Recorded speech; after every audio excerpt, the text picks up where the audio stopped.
It's hard to speak words after that. Yeah, I want to start just by asking you about music and your relationship with music, and maybe specifically about seeing music as medicine. Okay, excellent. Well, for me, like music started really early. My parents were both musicians, and so I was raised like just having instruments around all the time. So it became like second nature, I guess, to me. So it's always been like at the forefront of my life, not necessarily being pushed into it, but just like naturally, just like when I look back at photos of me, I'm like playing this, playing that, picking up a guitar. So I guess it's my like language in a lot of ways. I feel like I can communicate deeper emotions or deeper understandings, I think, with sound. Not right off the bat, like when that just started, like I couldn't just jump in and all of a sudden be, but like, you know, maybe 45 seconds, 50 seconds into it, I'm like, okay, I'm in some kind of musical space that I'm not necessarily like there for. I sort of am just playing the harmonies, the harmonics that are happening. So in terms of healing, did that make sense? Yeah, you say you're not there for. Yeah, I mean, I just get into the flow of the sound and I'm just reacting to what is happening and what is coming. It's almost like I don't know how to surf, but maybe it's like surfing or something. It's like once you're in it, you just are in it and it's like maybe meditating or doing yoga when you're really doing your hatha and you're not thinking or something, you know? Like it's you can drop into this thing where it's almost like you're playing the sound that's already floating around, if that makes any sense. Like there'd be times where I'm going like this and then a couple notes are like, okay, that's where it's at. And then you just know when to add something lower and I'm not thinking so much, but it's almost like the sound is already happening and you're kind of just like, yeah, I guess you're playing it, but I don't know. I feel like with sound, it's like, it's almost already existing in some ways. And you're kind of like ushering it into the space, if it makes any, I mean, it's an interesting thing. It's like, I'm still amazed by the sounds of one or two strings coming out of silence and just like, whoa, I still can get pretty amazed by just that simplicity. And with something like this, I tune it so that everything is sort of harmonic. So then you're just kind of dealing with a different thing. You're not thinking about chords. You're not thinking about like changing the key or changing. You're just kind of like floating in this space of just sort of rhythm and harmonics. So it's like you don't want to just keep, it's like there's something very delicate that you're almost listening to the space around you to tell you what should be coming off this thing. I don't know if I'm making that much sense. No, but I think so. So Yeah. what I hear a little bit is what happens maybe is like a falling away of identity of Jesse. Would you say that is true? That's what's happening for you? I think when it's going well, for sure. And when you're fighting with the music or you're trying to make something happen, like Jesse or Sadhu is definitely there, like, and getting frustrated. I've been in those zones too in my life where you're like frustrated trying to make something happen with music. And that could be writing a song where you're making all these chord changes happen. Well, this has to get to here, this has to get to here, and I have this idea for this lyric, so I have to do. And then it starts getting almost contrived in some ways, and then you have to loosen back and be like, okay, should I be really composing all these chords, or am I just doing this because, and that's me personally. There's some people that approach music, I'm sure, mathematically and different ways. It's interesting. I don't talk about it too often. It's kind of interesting, like trying to I'm hearing myself talk. I'm like, does that make any sense at all? I don't know. Why do you think that's so like sticky to get caught in like the mind's impressions of what's happening and the strategy and wanting something to be a certain way? Like, I imagine that you've been onto this like letting go and tuning into what's already here for a long time. Yeah. But to be aware of it's one thing, to practice it is another. Yeah. That other aspect, right, of getting caught super strongly in the identity seems to be very sticky, right? Why do you think that has such a strong pull? Well, I think at the heart of it, a lot of musicians at some point want to be recognized or maybe famous or known. So you have to keep kind of honing in what it is that you do and what your identity is, who you're reaching for an audience, that kind of thing. Yeah, you do. I mean, I've been there too, especially when I was younger. I mean, I started this real early.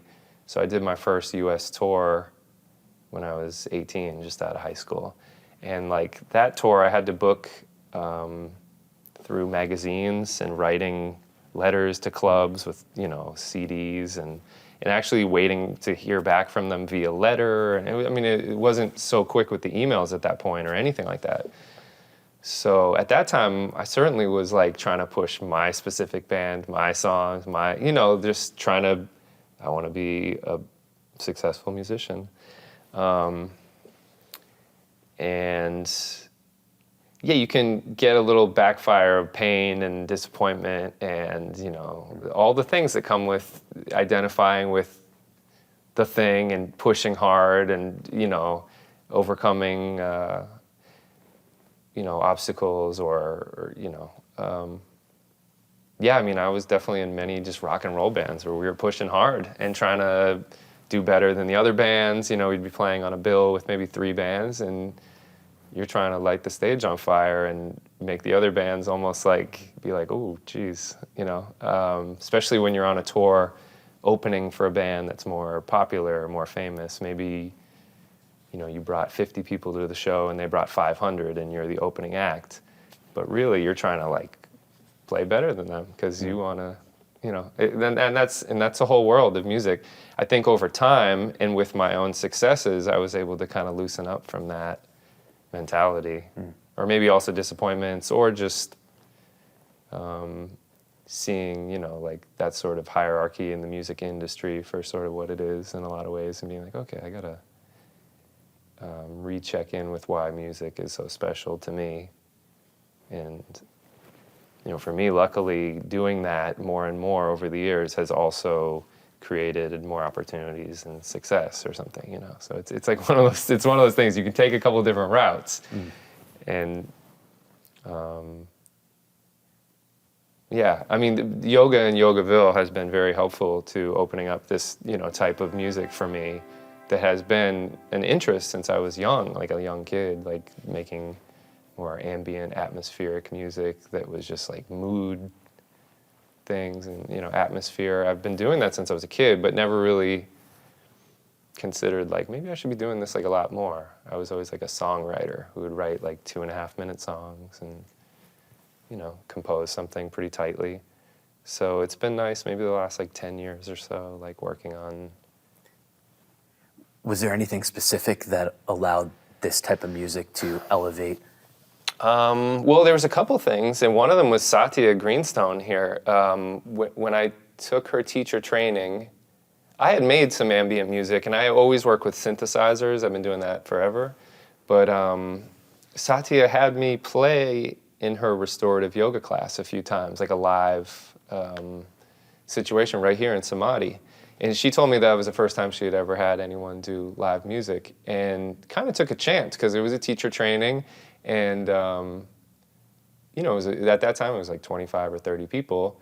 And when you're in restorative yoga, you're in a really vulnerable, relaxing place. And so to be like, yeah, just, do the music, it's like, all it takes is one or two, like, pretty bad notes. And not that it's like the end of the world, but it definitely takes you out completely of what you're feeling.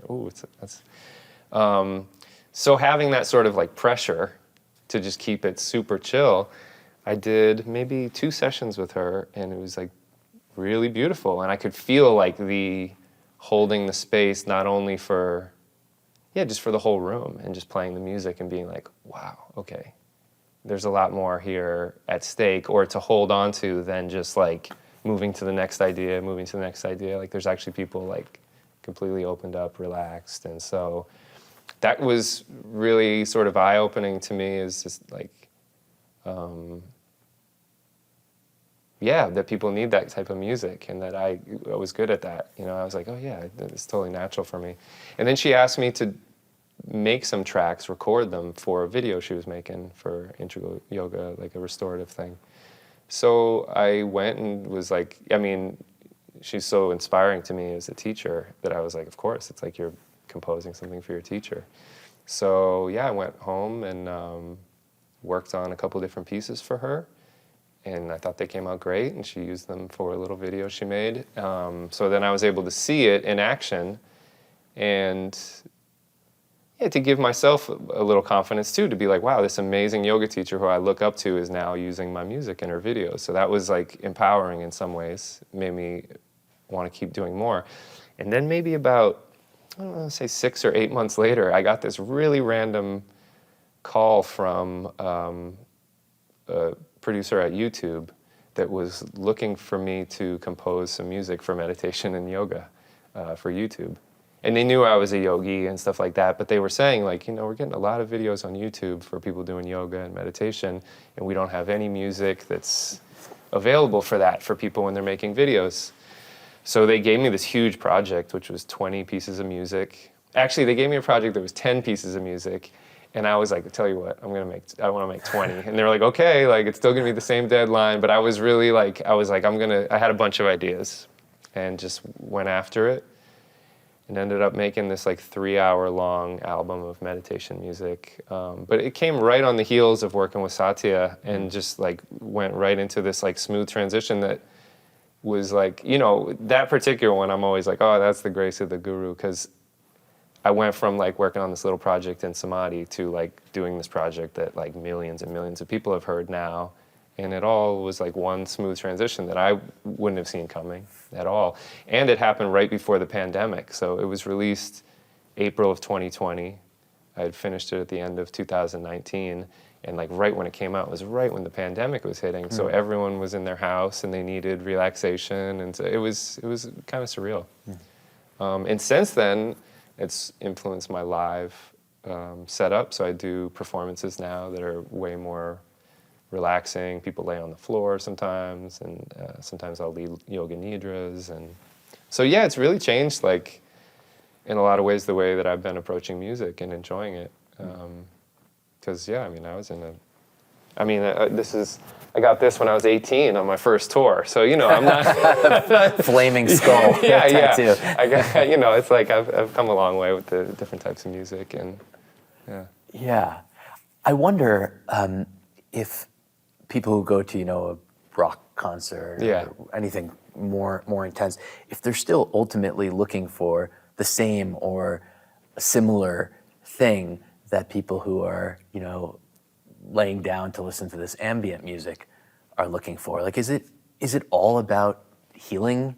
Really? Probably. Even if I'm not identified? Is that the whole point of music? Like, I'm not into metal music really, or stuff that's like super hardcore music, but I think at the end of the day, even that music is for people to like find some sort of healing, whether it's like camaraderie with the people going to the show, or the release of some emotion that's stuck in them, or a freedom or something. You know, it must be. For me, I think that like what I would call like the psychedelic experience, which doesn't have to do with drugs, it's more of like, I think once I got into yoga more and more, it's like that same experience where it's like that loosening of the veil of just, oh, this is who I am, what I'm here for, this is what I have to do today. But that place where you kind of like, that all fades away and you're having like a moment.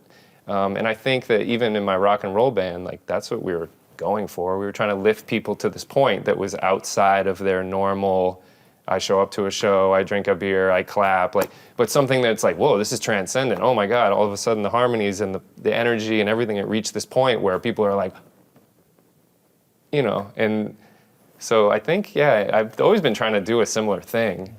And it's like hypnotize people to this like beauty and awe of just sound and life maybe in general. So I agree, I think in some ways. I think it doesn't matter what type of music. People are usually looking for that same kind of thing. Yeah, and maybe it's the same for the listener of what's happening there, that when I'm really tuning in, that the identity is gone and there is just the music. Just like for the musician, also the listener, the real gift is when there's no me anymore. Yeah. I love that. Yeah, one of my best friends, he lives out in Los Angeles, and he's a great musician. He went to Berklee College of Music and graduated as a jazz trumpetist. But then he just became a baker, and like a really high-end baker, and like started making pastries and started making all these different things. And now he runs like a restaurant and a bread shop and all these places in LA, and it's super successful, nothing to do with music. But I went and stayed with him for a few weeks. And he has this whole wall, like the prop wall, just filled with vinyl records. And I mean, unbelievable records. And going to his house, at the end of every day, he'd work so hard, and I'd just be sitting around playing guitars and waiting for him to come home from work. And he'd come home and like, he would put on a record, and he would really just sit and like listen to the record. And that was like, and I actually forgot that that's like a thing, because I'm always making music. If I'm not making music, either I'm doing yoga or doing something. But to remember that people just come, and like these brilliant people that work super hard, do all these things, like they'll put on a record and sit and like right in between the sweet spot of the speakers and just really use that as their meditation. And yeah, exactly. He probably loses himself completely, makes a cup of tea and is just sitting there and is just like, I am in the sound. Yeah. It's so important. I wonder about this with music too, if maybe we've overdone it. Yeah. I'm becoming more aware of like the importance of the question of how much. Yeah. Right? Even the things that feel like so healthy, you know, like music. Yeah. Can I have too much of it where the value starts to lose itself? Like even I think about things like, you know, water, right? Because it's so plentiful, you know, just because it's plentiful, does that mean that I should cherish it less? Yes. Okay, so in relation to music, you know, is that happening a little bit? Because there's all this amazing music out there, and I'll be in the grocery store and they'll be playing, and I'll be driving my car and music will be playing, and it's just like all the time. And I love what you shared about your friend just coming home, and that is the only thing that he's doing. Yeah. And the deeper times when I'm really tuned into the music, it feels like it's appropriate to honor it at that level. Yeah. To be completely focused on it and nothing else. Yeah. Yeah, I think music can just also distract us from things and take us out of things, as well. Or music can be like reinforcing heartbreak, memories, and maybe you need that, but it can also be tough. Like, it can be hard to get over certain things if you keep listening to the song that's breaking your heart because it's so raw. And I'm totally guilty of that. And that's a beautiful way to work on that or reflect on something. I'll love a song and listen to it over and over and over for months, And I don't know sometimes if that's overdoing it sometimes, and it totally could be like, oh, I'm just going back to the same vibration that's comfortable and either safe or makes me feel a certain way.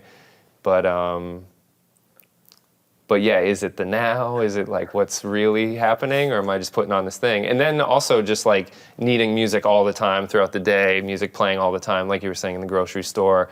Like, it's so funny. I live near a Whole Foods back in Boston, and I'll go in there and I'll hear songs that, like, I love the songs and they're kind of obscure, sort of, but at this point they're not anymore because they're being played at Whole Foods all the time while you're just shopping for groceries.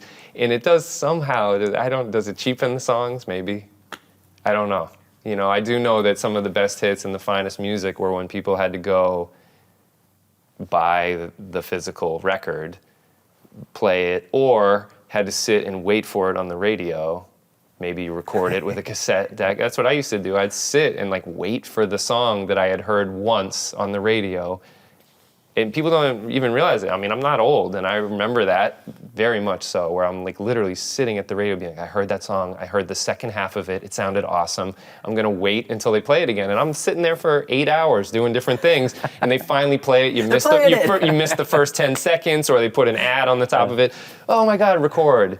And then you listen to it over and over. Oh, I captured it. It's just a different thing. And that made it super special. That becomes like your favorite song because you went out and sought it.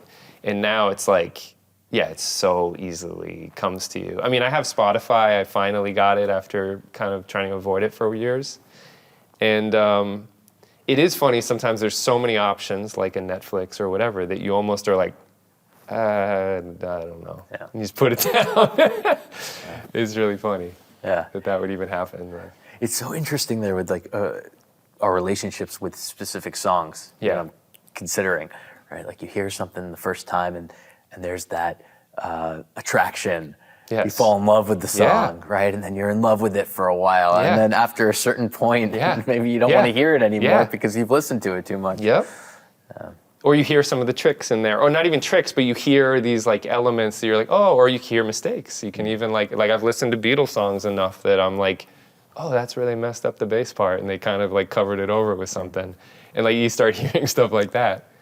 Yeah, it's interesting. Or I think the practice of hearing something new and fresh, again, that you've heard so many times before, that's a real challenge to myself. Like, I'll be listening to a song I've heard so many times. Yeah. It's like, can you hear something different this time? Or can you really hear it this time? Or can you find a really high quality file of it, play it through a tube amplifier, through 2 really nice speakers, or a really nice set of headphones, and you realize like, oh my God, this is what they were going for. Not like the sound coming out of the speaker on my phone, or just like on some Bluetooth thing and across the room. If you really, and that's me, it's like I do like to have a really nice sound setup, because some of these musicians, me included, like we're spending a lot of time in the recording process doing things that are rewarded if you listen to with like either headphones or in high quality ones too, because there's a lot that can be done with sound.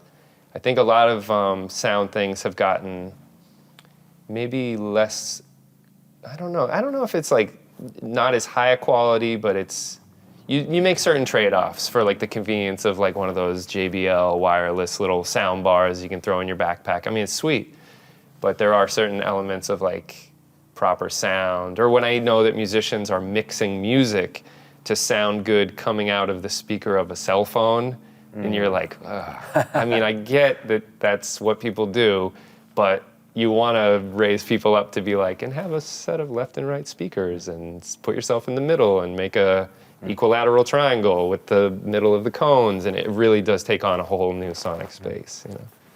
But I want to go back to what you shared about the sequence of events that kind of led to you being more focused on this ambient music with Yeah. Satya's request Yeah. and then YouTube's request. Yeah. And all. Like, it's almost seemingly random, right? And Yeah. outside of your control. Yep. When something like that happens in your life, Yeah. does that help you to prioritize this just letting go to your life because it's so obviously, not in your control? Yeah, absolutely. Yeah. And it's inspiring too. And is that something you're trying to do more? All the time. Yeah, and I'm always trying to do that. I don't really have like I over the years I've developed less of a need to, I want to do this, I want to do that, I want to do that at all. I just feel like I'm super grateful and lucky, been in a nice stream. I try to work hard at the things that are presented to me. And I have more creative ideas than I have time to get through. So when someone steps in and gives me a little priority because they want something, it's really helpful. It's like, okay, that's the right. Because a lot of times I feel like I'm just doing the things, getting prepared for someone randomly is going to be like, hey, can you do this? And I'm all ready to do it. It could be 4 years of waiting, I don't know. I mean, that particular instance felt very good because it felt natural. And I think that this path specifically right now, what I've been doing with meditation music and colors and video projections and things like that, it's very easy for me. Like, it feels like I've sort of arrived into my own thing, that it just feels comfortable and that I can be as creative as I want. It's still very much of service, and it's an interesting place to land. Because sometimes if you're in a rock and roll band or something, you could be doing great things and people are like, oh, that song's awesome, But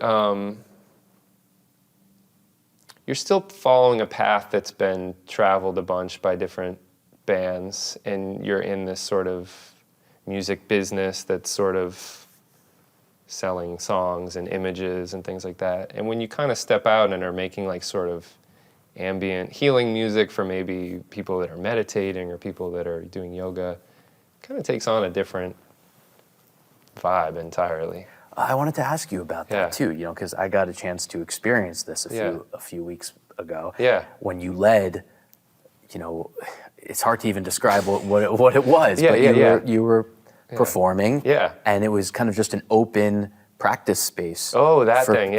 For people to, dance if you want to dance, do yoga if you want to do it, to meditate if you want to. And what I'm curious about is what was your experience facilitating that space?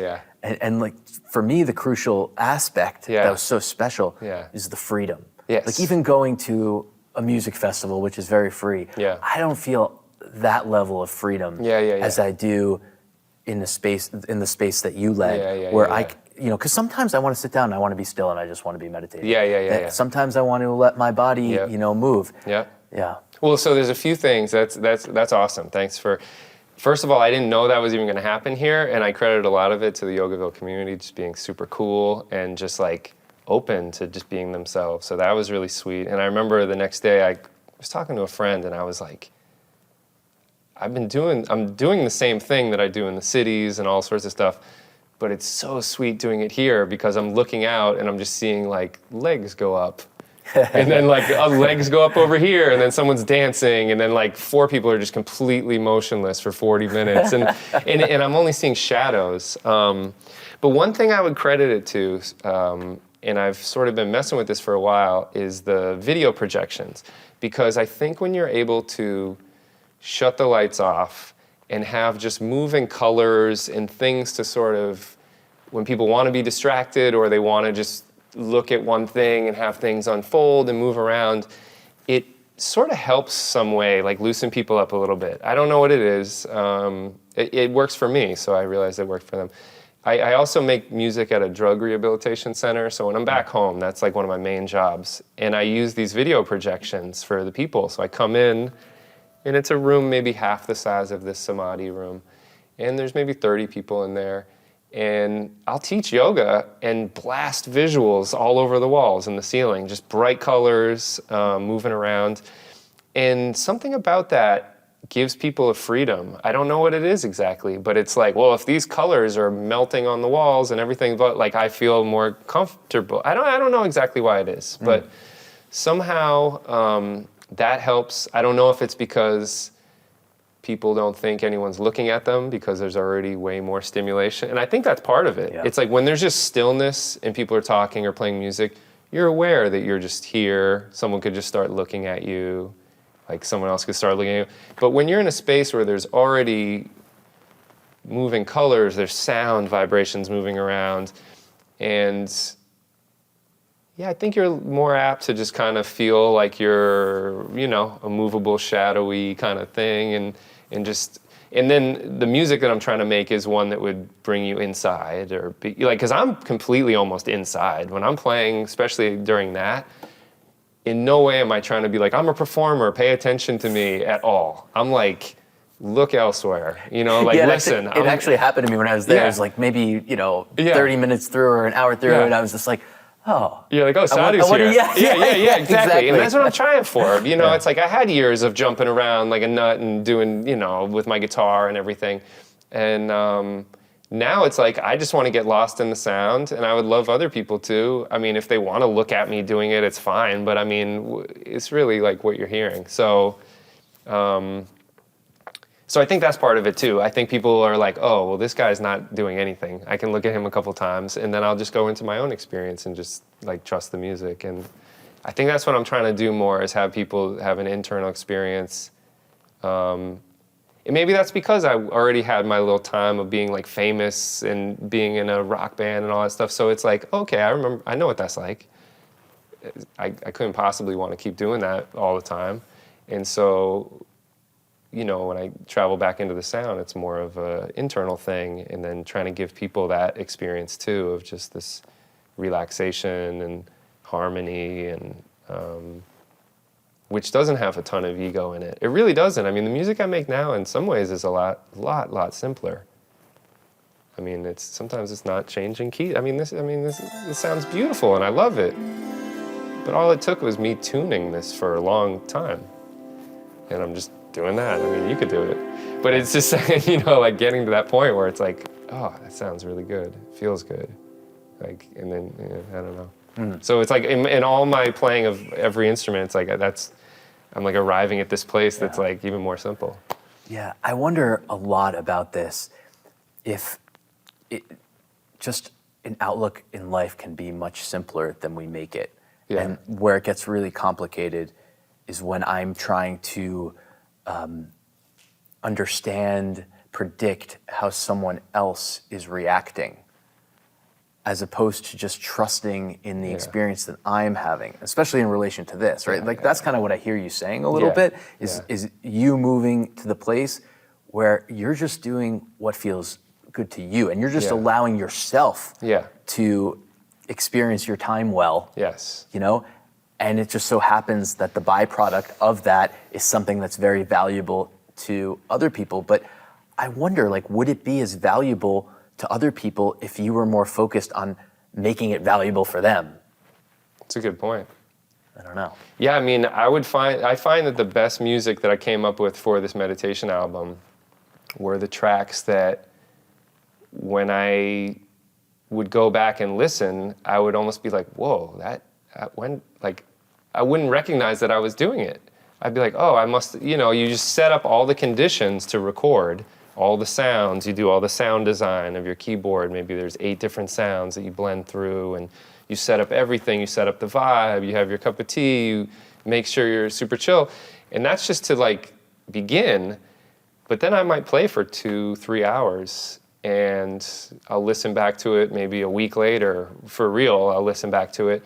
And in there, I'm like, whoa, there's 25 minutes there where I don't know what was going on. And I don't know what was going on. I know that I was there pressing the keys, but I'm not thinking about it so much. And there's something really simple to that. I mean, I'm not doing anything difficult at all, but I am setting up the conditions and just being tuned in. And allowing yourself to have a good experience. And that's the thing, is my experience becomes very, very holy for myself. The experiences of just doing this are amazing. And so then when I start being like, wow, that's really cool. Like, I don't even feel like I did that. I just set up the conditions for this to be channeled through me, kind of, you know? Like, I don't think of it like that, like I'm a channel, but it is like that. I mean, I really think it is music in so many ways. I mean, it's just, you practice enough that like you can just sort of open up and just play. So me doing that and getting better at that in my own practice, not for anyone else. I mean, and before that YouTube thing, there'd be times where for weeks in a row, almost 3 hours a day, I would find myself sitting on the floor with keyboards, just practicing and playing. And it was for no reason other than just being in that meditative state and being in the place with sound. And so the more and more I got into that, exactly, more other people started resonating with that as well. Because I think internally we all are harmonizing to similar things. And you can tell when someone's hit a place of inner peace a bit, you know, with sound and stuff like that. You know, a lot of times with ambient music and electronic music, especially now, my competition or whoever is making this, a lot of it's pretty automated at this point. Like there's a lot of videos on YouTube that have millions of views and it's like 8 hours of relaxing music, blah, blah, blah. And I'll click on it and I'm like, I can tell, I'm like, this is a computer. Or this is someone programming a computer to make relaxing music. Like, they're not even there. And no one's hitting a keyboard, no one's like, no one's doing that. And it's still pretty good, but I'm amazed that people can tell a difference. People write to me, and the way that they write to me about the meditation music is like, I can tell there's something in there that you have, I don't know, there's something there. And that's been revealing to me, like, oh, people can tell the difference between like a human going deep with sound and a human that is trying to make deep music for people by using a computer or something, you know? There's almost a subtle difference, but there's a difference. And so I don't know, it's probably the time just spent sitting and doing it. Mm. I love what you mentioned about setting up the conditions. Yeah, yeah. I think this is really important to realize that this is what's happening, whether it's music or I set up a specific time for myself to meditate or do yoga or whatever it is, that's what's happening, is that I'm setting up the conditions for myself to have a positive experience and potentially tap into this flow state, really, that maybe our hearts are craving. Absolutely. Yeah, it's the same as meditation. And everyone knows, like, you have a better meditation when you are like, okay, I'm going to wake up at this time, I'm taking a shower, I'm putting on my meditation outfit, going into that one spot, I'm not going to check my phone. You know, all the ritual and the thing to prepare yourself for that. It's super important. Same with, it's totally the same with music. I mean, you're setting up the conditions to be free, to feel open, supported. Yeah. I mean, it almost feels like, it's, getting high, but without using any substances. But that's really what we want, is we want to get high. We want to connect with God. We want to feel good. Feeling good is being high. It's feeling light, That's how I got that job at the rehab. I had a friend who was a counselor there, and she had been working there for years. And she got me an interview with the owner and it's a really nice, big, modern drug rehabilitation center. And I don't have any specific, training with that. My mom actually was a drug rehabilitation counselor as well. But they were like, so what are you wanting to do? And I said, well, to be totally honest, I want to make people feel like they're on drugs, without drugs. And let's not beat around the obvious here. Like, all these people are here because they took it way too far with drugs, but they did that because they were trying to reach a state of peace and healing and this place where they could release from just being their person with all their tensions and all their problems and their mother-in-law and this and that and just all the things.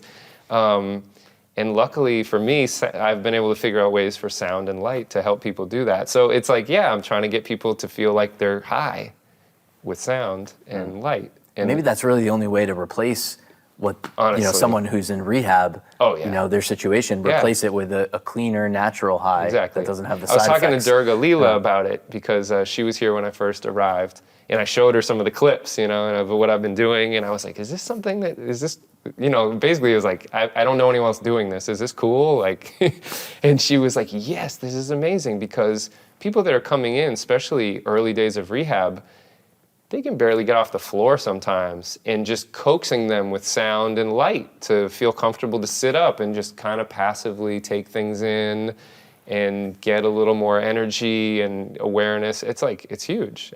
She put it into words for me, but I was like, yeah, I think that's what's happening actually, because I've seen these like amazing results from people that come in all messed up, totally messed up.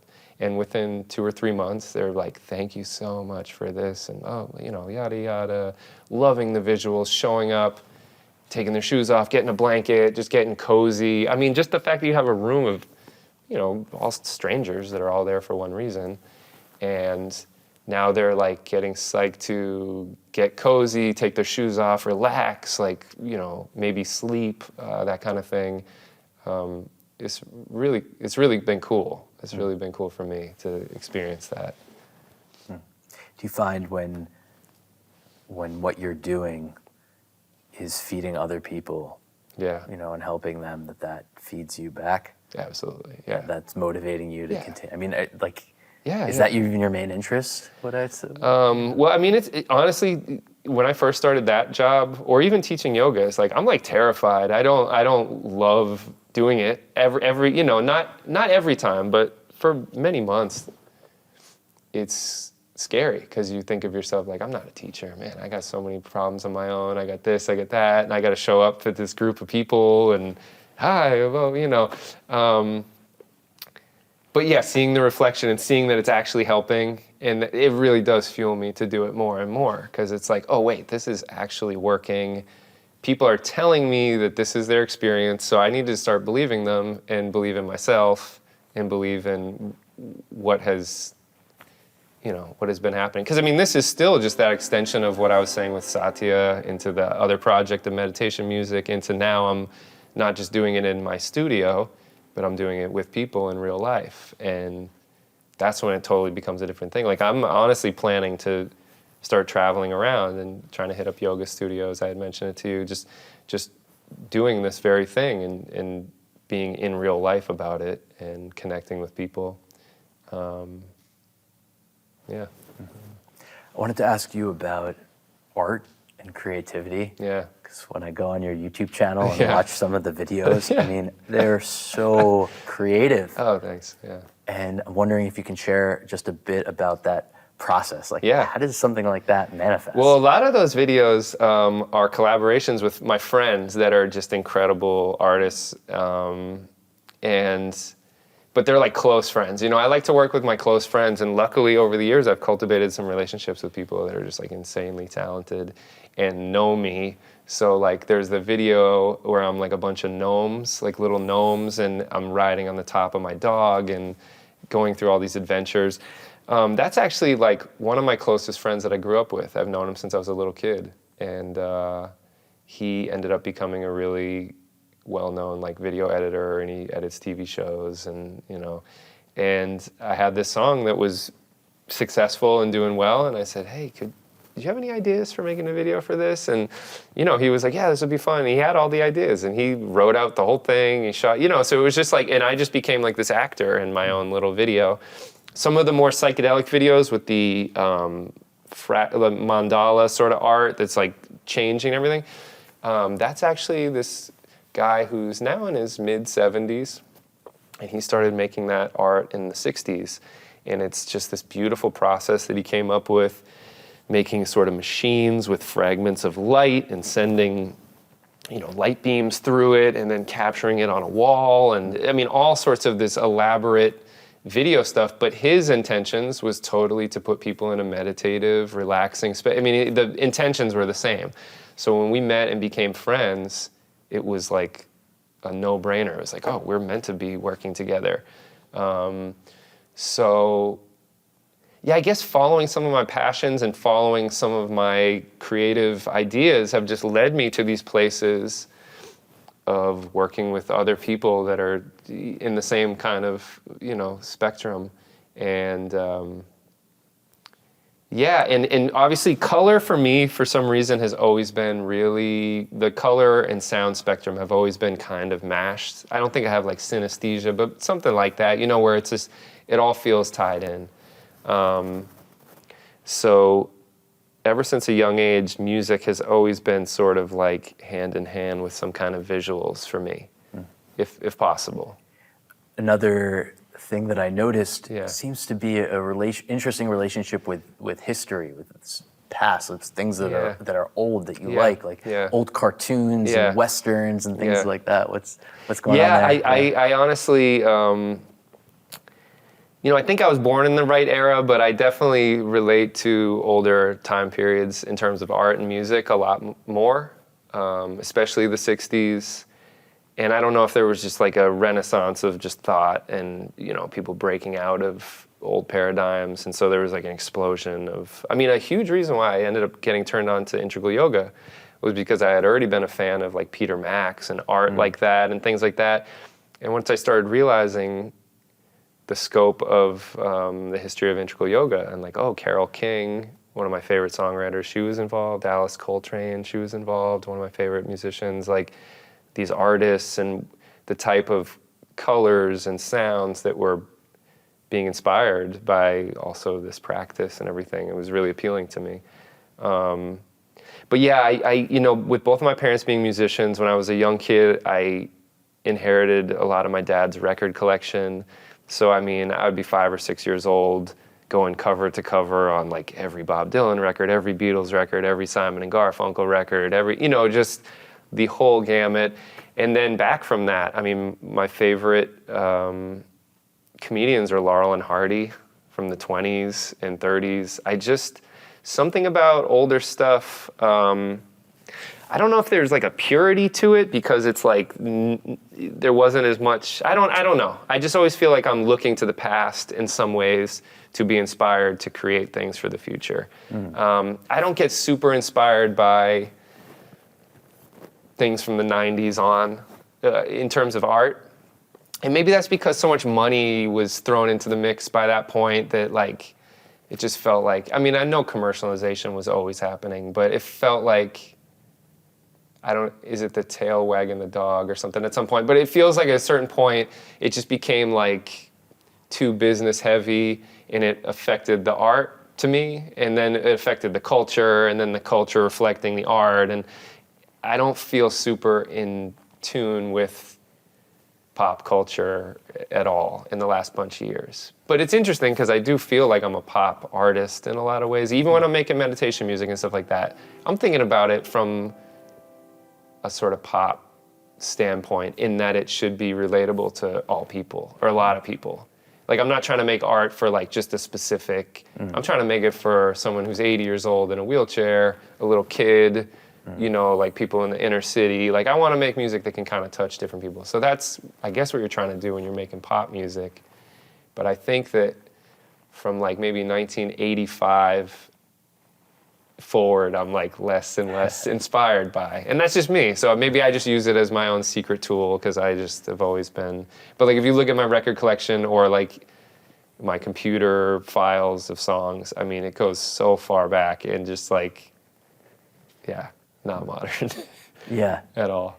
Do you think also that could have something to do with just our relationship with our childhoods? Maybe. Yeah. Is there something so fresh and new and awe-inspiring about life that, I got into the things in the 2000s and the 90s. I got everyone, I had I'm learning Nirvana songs and all this stuff. But when I really like look back and what's like internally, it's older stuff is like cartoons that are hand-drawn rather than ones that are now just computer and stuff like that, Finally, I wanted to just ask about your experience in the teacher training. If you have anything to share about what that's done for you. It's been you just finished a couple days ago. Yeah. It was 3 weeks of, yoga immersion. Yeah. It's amazing. It's incredible. So I came in April and I staffed the basic teacher training with Swami Satchidananda. And that was amazing. I hadn't been back to Yogaville since before COVID. I've been coming here since maybe 2012, I figured it out. So that was great. It was great to be like sort of warmed back up into, you know, a sort of like schedule that happens all day long, or, you know, just a thing, you're constantly, something's happening. And then, yeah, stepping into that 3-week intermediate teacher training. I mean, it was incredible. It was incredible. There was points where like it felt like my body was like burning off so much karma and just like realigning itself. I mean, there's a point where you're like halfway through it, and I didn't know many of the yoga positions in the intermediate or the next levels. I stick with my basic class, love it, use it as a moving meditation, and that gets me to be able to sit comfortably, and that's what I'm doing it for.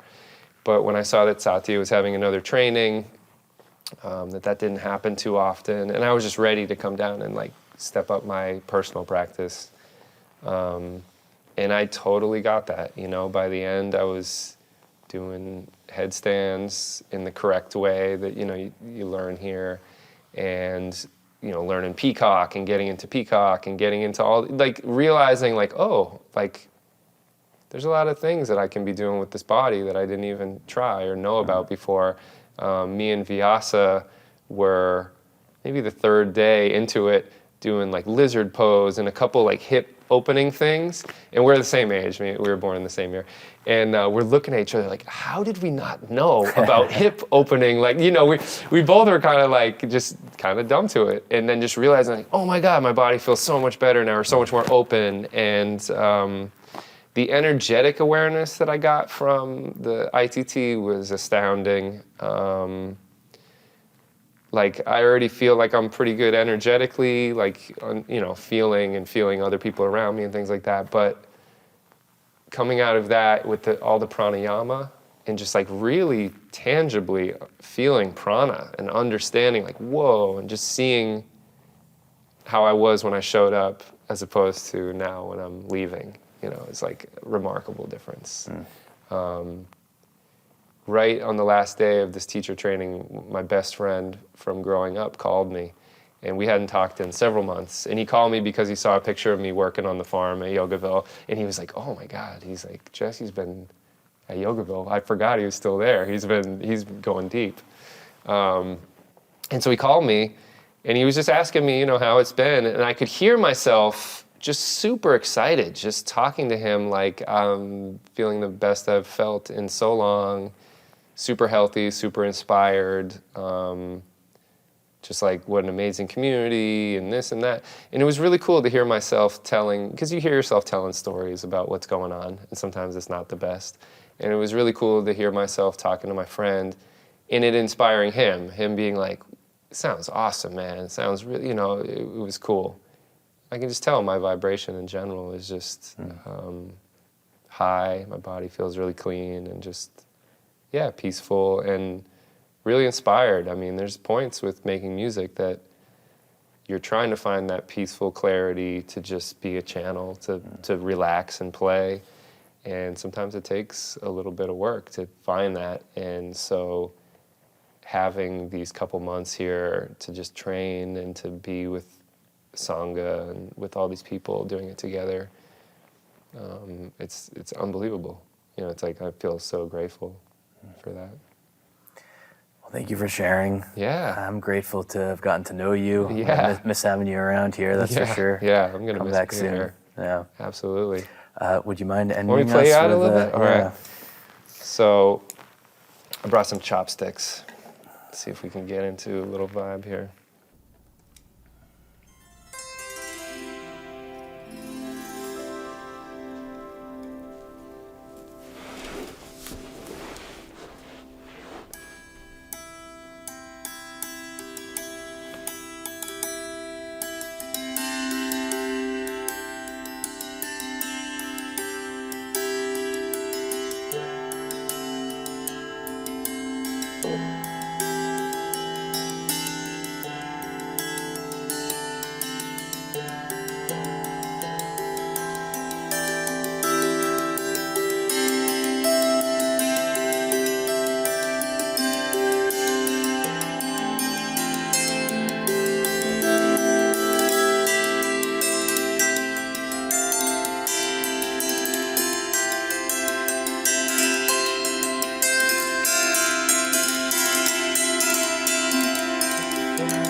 Thanks for listening. If you've enjoyed this content and think others might as well, please feel free to share and subscribe.